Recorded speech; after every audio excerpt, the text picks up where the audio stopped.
Good evening बच्चों, आज से हम स्टार्ट करते हैं क्लास 10th का। मैं अनाउंसमेंट पहले ही कर चुकी थी कि मैं क्या कर रही हूँ, मैं क्लास 10th का कोचिंग लेकर आ रही हूँ। कोचिंग में जितने सब्जेक्ट हैं मैं क्या करूँ, क्लास बोर्ड में यूपी बोर्ड के जो बच्चे हैं उनके लिए क्या करूँगी, मैं कोचिंग स्टार्ट करूँ यूट्यूब पर फ्री में। तुम लोग फ्री में पढ़ना, कोई दिक्कत नहीं। सिर्फ क्या करना, चैनल को सब्सक्राइब कर लेना। तुम्हें जो भी मैं क्लास अपलोड करूँगी तुम लोग को आसानी से मिल जाएगा। ठीक, तो यहाँ पे अब हम स्टार्ट करते हैं हिंदी।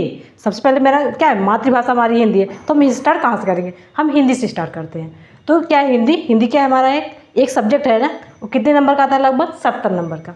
70 नंबर का आता है ना, चाहे English, Hindi, science, social science, Sanskrit और मैथ, सब क्या होते हैं हमारे साथ, कितने होते हैं 70 नंबर के। तो 7 6 42, 420 नंबर। और क्या कहते हैं 6 3 18, 180 नंबर में कहाँ से मिलता है, इस कॉलेज से मिलता है। इसे क्या कहते हैं, इसमें हम प्रोजेक्ट बनाते हैं कि क्या उसके बारे में क्वेश्चन लिखते हैं, फिर प्रोजेक्ट कापी चेक कराते हैं, तो हमें चार्ट बनाते हैं। ठीक, हमारा प्रैक्टिकल भी होता है साइंस में।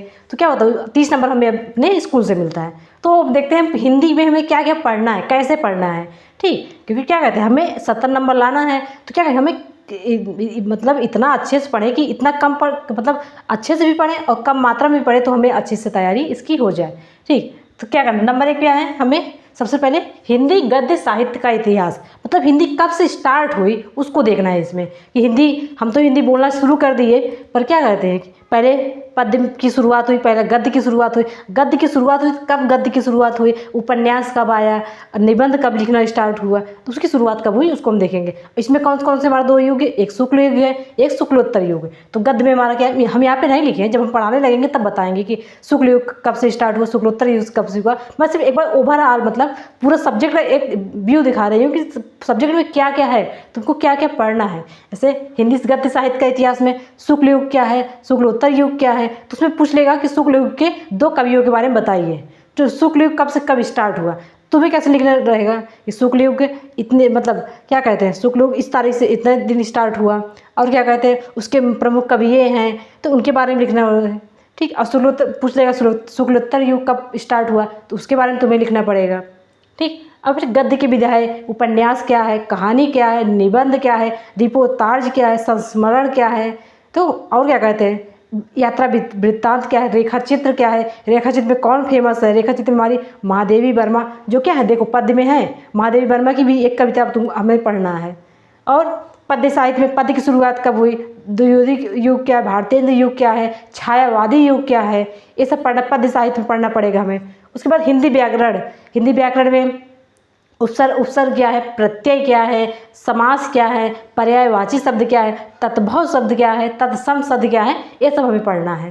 ठीक, और संस्कृत व्याकरण में, संस्कृत व्याकरण संधि होता है, संधि करते हैं 2 शब्दों को जोड़ना, संधि विच्छेद 2 शब्दों को तोड़ना, संधि विच्छेद है। और शब्द रूप देखिए, बालका बालको बालका पढ़ते हैं ना, बालका बालको बालका, ये क्या है, एक वचन, बहुवचन और नहीं, एक वचन, द्विवचन और बहुवचन। तो बालका बालको बालका, बालका एक वचन, बालको 2 वचन, बालका बहुवचन। तो ये सब क्या है, शब्द रूप है। और धातु रूप, जैसे कहते हैं ना कि पठति पठता पठन्ति, कहते हैं ना पठति पठता पठन्ति, ये क्या है, पठति पठता पठन्ति, तो क्या हमारा धातु रूप ही है। ठीक, और संस्कृत अनुवाद में अब कैसे करना, जैसे कोई श्लोक दे दिया, संस्कृत अनुवाद में मतलब किस अध्याय से लिया गया है, कौन इसका लेखक है, और क्या उसकी व्याख्या क्या है, उसको लिखना रहता है। तो संस्कृत अनुवाद है।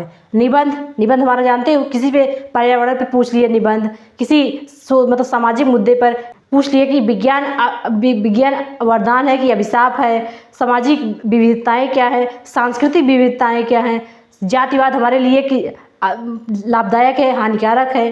तो ये सब मुद्दे जो हैं, जो समाज में दिखाई देते हैं, उन सब मुद्दों पर, यह समाज क्या कहते हैं, जो पर्यावरण के मुद्दे हैं, तो इन सब मुद्दों पर जो निबंध पूछा जाता है उसे क्या 2-3 पेज में लिखना पड़ता है। तो वो क्या कहता है हमारा निबंध का, तो कितने नंबर का, 6 नंबर का आता है। अगर 6 नंबर का, इसका मतलब इसको कम से कम 3 पेज में लिखना पड़ेगा। अगर 6 नंबर कोई चीज़ है, इसका मतलब वह 6 नंबर का, मतलब 3 पेज में लिखना पड़ेगा। ठीक, तो हिंदी गद्य साहित्य के बारे में पूछा जाएगा लगभग 5 नंबर का। पद्य गद्य की विधायक बारे में पूछ सकता है, हिंदी क्या है, कहानी क्या है। और हिंदी पद्य साहित्य के बारे में, पद्य का इतिहास के बारे में 5 नंबर का पूछेगा। हिंदी व्याकरण के बारे में, संस्कृत व्याकरण के, और क्या संधि, जैसे संस्कृत व्याकरण में क्या संधि होता है, समास होता है, संधि विच्छेद होता है। और फिर उसके बाद आ जाते हैं हम गद्य में। तो गद्य में क्या करना है, गद्य में कैसे क्वेश्चन पूछता है, गद्य में नंबर 1 क्वेश्चन पूछता है मतलब लेखक का जीवन परिचय। तो लेखक का जीवन परिचय जानते हो नहीं, लेखक मतलब कब पैदा हुआ, लेखक की मृत्यु कब हुई, लेखक ने क्या क्या योगदान दिया, इस सब बारे में पूछा जाता है। अगर कम से देखो यहाँ पे एक बात ध्यान देना, अगर 7 लेखक है तुम्हें कम से कम 4 लेखक के नाम याद कर लोगे तो तुम्हारे लिए सबसे ज़्यादा इंपॉर्टेंट है। क्योंकि क्या अगर 7 है, अगर तुमने 4 अच्छे से याद कर लिया तुम्हें एक ना एक लेखक का नाम उसमें मिल जाएगा। ठीक, अब देखते हैं पद्य। पद्य में क्या है हमारा, देखो गद्य में हमारे रामचंद्र शुक्ल जी हैं जो मित्रता लेकर आए हैं। देखो मैं मित्रता कहानी का स्टोरी है उसका मतलब एग्जाम्पल के साथ मैं उसको एक कहानी के मॉडल में अपलोड कर दी हूँ, तो हम लोग उसको देख लेना कि मित्रता कहानी के बारे में है क्या। तो आचार्य रामचंद्र शुक्ल ने क्या कहा, मित्रता कहानी लिखा है। जयशंकर प्रसाद ममता कहानी लिखी है जिसमें क्या है चूड़ामणि। और दूसरा क्या लिखूँ, पद्म पुन्नालाल बख्शी ने लिखा कि मैं साहित्य को लिखने बैठा तो मेरे सामने क्या क्या साहित्य की चुनौतियाँ आई कि मेरे जैसे हम कुछ भी क्या कहते हैं, हमें अगर किसी टॉपिक के बारे में पता नहीं है, अगर हम लिखने बैठ जाए तो हम क्या लिखते हैं, कुछ भी लिख देते हैं कि आज हम खाना खाने गए, यहाँ पानी पीने आ गए, टॉपिक के बारे में लिखते ही नहीं, पर इधर उधर की बातें कुछ ज़्यादा ही लिख देते हैं। तो क्या इसमें वही समस्या बताई कि अगर कोई कभी बैठा है उसे क्या लिखना, उसे अपना साहित्य लिखना है। अगर साहित्य लिखने बैठा ठीक, अगर उसको अच्छे से उसके बारे में ज्ञान नहीं है तो इधर उधर की बातें उधर ज़्यादा लिखेगा। तो क्या लिखूँ उनकी समस्या में पद्म पुन्नालाल बख्शी यही दिखाते हैं कि लिखते समय मेरे सामने क्या क्या चुनौतियाँ आती हैं, तो क्या लिखूँ मैं है। और भारतीय संस्कृति में इतनी विविधताएं हैं, जाति लोग क्या कहते हैं, भाषा अलग अलग है, कैसे कहते हैं ना कि कोस कोस पे बदले पानी 4 कोस पे बानी। तो क्या कहते हैं हम 3-3 किलोमीटर में हमारा पानी का स्वाद बदल जाता है। तो और 4 कोस लगभग 3-12 किलोमीटर में क्या हमारी भाषा बदल जाती है। तो कोस कोस पर बदले पानी 4 कोस पर बानी एक और हमारी भारतीय संस्कृति की विविधताओं के बारे में है। और ईर्ष्या तू ना गई मेरे मन से, ठीक, यहाँ ईर्ष्या के बारे में बताया गया। देखो प्रतिस्पर्धा और ईर्ष्या दोनों 2 चीज़ है। प्रतिस्पर्धा क्या होता है कि हम भी पढ़े, हमारा फ्रेंड भी पढ़े, हम दोनों आगे बढ़े, पर क्या कहते हैं कुछ लोग को मालूम होता है कि हम आगे बढ़े लेकिन सामने वाला आगे ना बढ़े। इसका मतलब क्या है, उसके प्रति उसके अंदर क्या है, ईर्ष्या भर गई। तो ईर्ष्या मतलब क्या होता है कि दूसरों के प्रति दूसरों की खुशी ना देखी जाना। अगर दूसरों की खुशी को नहीं देख पा रहे इसका मतलब कि हमारे अंदर ईर्ष्या बैठ गई है। तो ईर्ष्या तू ना गई मेरे मन से कौन लिखा है, रामधारी सिंह दिनकर। और अजंता कौन लिखा, भगवत शरण उपाध्याय ने लिखे। इन्होंने क्या लिखा, अजंता के बारे में। ठीक, क्या कहते हैं आजकल हम क्या करें, सीमेंट का घर बनवाएं, लगभग 100 या 10-20 साल बाद देखते हैं कि सीमेंट हमारा टूट कर गिरने लगा है। पर अजंता की गुफा पहाड़ काट के बना है। अजंता की गुफा किसके बना है, पहाड़ काट के बना है, पर वह आज भी उसी रूप में टिका हुआ है। तो सोचो उस समय के पत्थर की क्वालिटी कैसे थी, उस समय वहाँ के लोगों ने कैसे बनाया उसको, उसकी क्या है, उसकी आज का जो चित्रात्मक कला है आज भी लोग क्या कहते हैं विश्व धरोहर में गिना जाता है। इसलिए अजंता के बारे में कौन लिखा है, भगवत शरण उपाध्याय। पानी में चंदा और चाँद पर आदमी, ये कौन लिखा है, हमारा जयप्रकाश भारती। तो पानी में चंदा और चाँद पर आदमी कैसे लिखे हुए हैं, इन्होंने यह लिखा है कि हम चंदा को किसमें देखते हैं, पानी में देखते नहीं, साफ पानी लिए और क्या कहते, चंद्रमा उदय हुआ, जब चंद्रमा उदय होता है साफ पानी में चंद्रमा को देख लेते हैं। पर चाँद पर आदमी, अगर आज के युग में हम क्या करें, चाँद पर भी अपने सैटेलाइट भेज रहे हैं। चंद्रयान सबसे पहले जाने वाले नील आर्मस्ट्रांग थे। तो क्या कहते हैं, इस पर वही लिखा है कि हम चाँद क्या कहते हैं, चंद्रमा को हम पानी में देखते हैं, पर चाँद पर आदमी। आज का युग क्या है कि लोग चंद्रमा पर भी पहुँच गए हैं। ठीक, तो यह था हमारा गद्य का साहित्य। गद्य साहित्य का इतिहास हो गया, गद्य हो गया, निबंध आता है, हिंदी व्याकरण से आता है, संस्कृत व्याकरण से आता है, संस्कृत का अनुवाद भी आता है। ठीक, अब पद्य में देखो, पद्य में क्या है हमारा, सूरदास की कविताएं हैं, तुलसीदास भी है। ठीक, तुलसीदास ने ये लिखा है, क्या लिखा है, सुंदरकांड हम लोग पढ़ते हैं, सुंदरकांड कौन लिखा, तुलसीदास ही लिखे हैं। और रसखान बिहारी के बारे में कहा गया, सत सैया के दोहरे जो नाविक के तीर, देखन में छोटन लागे घाव करे गंभीर, कौन लिखा है, बिहारी लाल। सुमित्रा नंदन पंत भी हैं, महादेवी वर्मा जो क्या बोलते रेखा चित्र की महान लेखिका हैं, रामनरेश त्रिपाठी, माखनलाल चतुर्वेदी, सुभद्रा नंदन चौहान, मैथिली शरण गुप्त, केदारनाथ, अशोक वाजपेयी और श्याम नारायण पांडे। अगर पद्य में 13 लेखक हैं, सोचो अगर पद्य में 13 लेखक हैं, तुम्हें कम से कम 8 को याद कर लेना। 8 5 13 होता, मैं 5 को छोड़ने की बात कर रही हूँ, 8 को तुम अच्छे से याद कर लेना। ठीक, और क्या करना है, गद्य में 7 है, 7 में से तुम 4 को या 5 को याद कर लेना, 5 इनमें से 8 उसमें से, 8 5 13 लेखक का अगर जीवन परिचय तुम याद कर लिए, क्या जीवन परिचय में याद करना है। सबसे पहले उनका जन्म कब हुआ, उनकी देहांत कब हुई, क्या उन्होंने कोई पुरस्कार पाया कि या नहीं पाया, अगर कोई पुरस्कार पाए हैं तो उसके बारे में पता रहे, क्या क्या लिखे हैं उसके बारे में। और देखो जब किताब में क्या कहते हैं, अगर ममता है, कौन लिखा, जयशंकर प्रसाद ने लिखा है। अगर ममता कहानी जयशंकर प्रसाद ने लिखा है तो तुम्हें ममता कहानी के बारे में पता ही है। और जयशंकर प्रसाद के बारे में अगर उनका जन्म पता है, मृत्यु पता है, क्या क्या लिखे हैं, क्या क्या महत्वपूर्ण बातें हैं, ये सब याद है, तुम मिलाकर कम से कम उसका 2 पेज अच्छे से आराम से लिख सकते हो।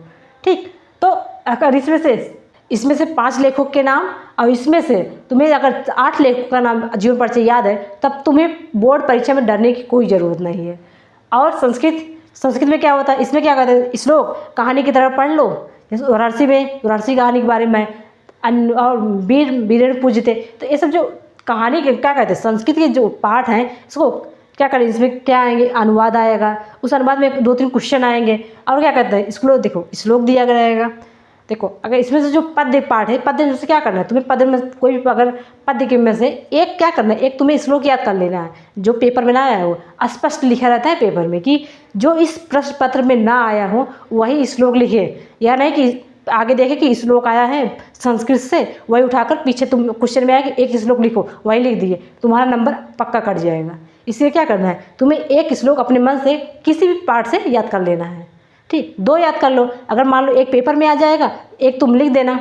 और दूसरा खंड काव्य क्या होता है, खंड काव्य एक क्या होता है, किसी कहानी का छोटा सा भाग होता है खंड काव्य। महाकाव्य बहुत बड़ा भाग में, मतलब महाकाव्य में पूरे किसी चरित्र के पूरे जीवन के बारे में होता है। एक खंड काव्य में क्या होता है, किसी पात्र के थोड़े से जीवन के बारे में होता है। तो खंड काव्य में क्या कहते हैं, हम जिला के अनुसार पढ़ते हैं। जिस जिले में जो कोई भी व्यक्ति रहता है, यूपी के जिस जिले में जो व्यक्ति रहता है, उसके पाठ में जो खंडकाव्य है उसको उसी पर पढ़ना रहता है। उसमें क्या पूछा जाता है कि खंडकाव्य का कथावस्तु क्या है, कथावस्तु मतलब उसका विषय क्या है, किस विषय पर लिखा गया है, और इसका प्रमुख चरित्र क्या है, उसका चरित्र चित्रण कीजिए, उसकी क्या इंपॉर्टेंस थी। ठीक, तो यह था हमारा हिंदी का सिलेबस, हिंदी पाठ्यक्रम का सिलेबस। देखो देखने में छोटा है, अगर इसको अच्छे से पढ़ने बैठो तो क्या कहते हैं, तुम कम से कम इसको 1 महीने में अच्छे से तैयार कर सकते हो। मतलब समझ के पढ़ लो 1 महीने में, पर तुम्हें बार बार रिवीजन करना पड़ेगा। तो इसलिए मैंने पहले इसको रिस्टार्ट कर दी, क्योंकि यह रटने वाली चीज़ है। जैसे मैंने साइंस बता दिया, साइंस क्या है, साइंस को समझ कर पढ़ सकते हो तुम। अगर तुम्हें कॉन्सेप्ट एक बार साइंस का क्लियर हो गया तो तुम्हें हमेशा वो कॉन्सेप्ट याद रहेगा। पर इसमें क्या, इसमें अब कभी का जीवन परिचय याद करना पड़ेगा। तो जीवन परिचय कब हुआ था, अगर किसी का 1990 में हुआ था तो तुम्हें याद कर 1990 अगर बाई चांस भूल गए, तुम्हें 1970 याद हो गया तो गलत हो गया ना, तुम्हें 1990 याद रखना। तो बार बार देखोगे तुम्हें अच्छे से याद हो जाएगा। तो यह था हिंदी का सिलेबस क्या क्या है, गद्य साहित्य, पद्य साहित्य, निबंध, गद्य का अवतरण, पद्य का अवतरण, संस्कृत का अनुवाद, खंड काव्य, निबंध, सब व्याकरण, हिंदी व्याकरण, संस्कृत व्याकरण। ठीक, ये सब हमारे क्या है, हिंदी के सिलेबस। इसी से मिलाकर हमारे 70 नंबर का प्रश्न पत्र बनता है। ठीक, 70 नंबर का, जो कहते हैं ना कि बूंद बूंद से घड़ा बढ़ता है। अगर हमें सबके बारे में थोड़ा थोड़ा पता रहेगा, अच्छे से थोड़ा थोड़ा पता है, मतलब कि इस सिलेबस के बारे में अगर हमें 80% पता है, इस सिलेबस को हम अगर अच्छे से 80% तैयार कर लिए, तो हम बोर्ड में 70 में से कम हमारा 65 नंबर आ सकता है हिंदी में। हिंदी 65 नंबर अगर अच्छे से लिखा जाए तो। ठीक, अगर 60 ही आ जाए तो कोई बड़ी बात नहीं है। ठीक, तो 60 से 65 नंबर हम अच्छे से हिंदी में ला सकते हैं। ठीक, पर क्या हो, उसकी हैंड राइटिंग अच्छी हो, लिखने में अच्छा हो इंसान। ठीक, अगर हमारी हैंड राइटिंग अच्छी है हिंदी में तो नंबर अच्छे से आ जाता है। ठीक, और एक सुझाव और देती हूँ कि अगर तुम्हें पेपर शुरू करना, अगर तुम्हें निबंध के अच्छे से आ रहा है तो स्टार्टिंग में क्या करो, क्योंकि बाद में पेज कम पड़ जाते हैं, पेज में कम पड़ जाते हैं, टाइम भी ज़्यादा कम पड़, क्या करते हैं बच्चों को टाइम भी क्या लगता है कि कम है। तो इसलिए क्या कहता है 3 घंटे के टाइम में स्टार्टिंग क्या करो, कम से कम 10 मिनट पहले क्या करो, पेपर को जल्दी समाप्त करो। और सबसे पहले स्टार्ट क्या कर दो, निबंध से, निबंध पढ़ने से लिख दो। 3 पेज का निबंध लिख दोगे अच्छे से तो क्योंकि दिमाग भी फ्रेश है, सोच भी अच्छे से पाओगे, तो निबंध भी लिख दो, निबंध लिख सकते हो। तो क्या करें, इस प्रकार तुम क्या करो, ये हमारा हिंदी का सिलेबस, इसकी तैयारी ऐसे कर सकते हो। तो अब हम शुरुआत करेंगे, अब हम आगे शुरुआत करते हैं कि हिंदी गद्य साहित्य का इतिहास कब से कब शुरुआत हुआ। उसके बाद हम पढ़ाएंगे गद्य की विधाएं, गद्य की विधाएं के बाद हम तुरंत पढ़ाएंगे कि जो गद्य के इतने कवि हैं उनकी क्या क्या रचनाएं हैं। ठीक, देखो मैं रचनाओं के बारे में क्या क्या पढ़ाऊँगी, मैं रचनाओं के बारे में बताऊँगी, जीवन परिचय कैसे लिखा जाता है, संदर्भ कैसे लिखा जाता है, प्रसंग कैसे लिखा जाता है, ठीक। और पद्य में भी मैं ऐसे बताऊंगी, एक पंक्ति लूँगी, उसको अच्छे से पढ़ा दूंगी, उसको दिखा दूंगी कैसे प्रसंग लिखा जाता है, कैसे संदर्भ लिखा जाता है, कैसे उसकी व्याख्या लिखी जाती है, ठीक। उसी प्रकार संस्कृत का भी और खंडकाव्य में मैं सबकी कहानी बता दूंगी कैसे कैसे होता है, ठीक। एक और बात और ध्यान दो, देखो ई पद्य में हमारा क्या है, संदर्भ प्रसंग व्याख्या तो पूछा ही जाता है, उसमें पूछा जाता है काव्य की रस क्या है, अलंकार क्या